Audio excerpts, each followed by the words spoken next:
जन अधिकार पार्टी के राष्ट्रीय अध्यक्ष पप्पू यादव पिछले 1 महीने से ज़्यादा समय से उत्तर बिहार के बाढ़ प्रभावित इलाकों का दौरा कर रहे हैं।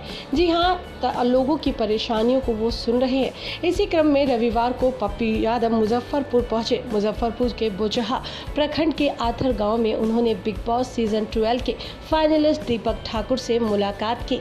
आपको बता दें, दीपक का गाँव बाढ़ में डूब चुका है। जी हाँ, वहीं जाप अध्यक्ष ने दीपक के साथ पूरे गांव के हालात का जायजा भी लिया और ग्रामीणों से बात की। स्थिति का जायजा लेने के बाद उन्होंने गांव में पप्पू राहत शिविर बनाने की घोषणा की।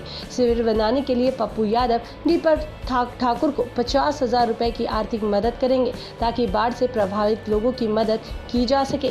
पप्पू यादव ने दीपक ठाकुर से कहा कि आप यहां पर राहत शिविर लगाने का खर्च मैं दूंगा। वहीं बिहार सरकार की अनदेखी से नाराज दीपक ठाकुर ने कहा कि मैंने बिहार के लिए नाम किया है। मैं अपने गांव की बाढ़ समस्या को दूर करने के लिए मुख्यमंत्री से लेकर तमाम बड़े नेताओं से मदद मैंने मांगी, लेकिन किसी ने हमारी एक ना सुनी। हमारे आथर गांव के लिए पप्पू यादव ने जो सहयोग किया है, हम इसे कभी नहीं भूलेंगे। आज बिहार को पप्पू यादव जैसा नेता जरूर मिलना चाहिए। दीपक ठाकुर ने कहा कि जब जब बिहार में आपदा आती है, पप्पू यादव जरूरतमंदों के साथ मिलजुल कर उनके साथ देते हैं और काम करते हैं।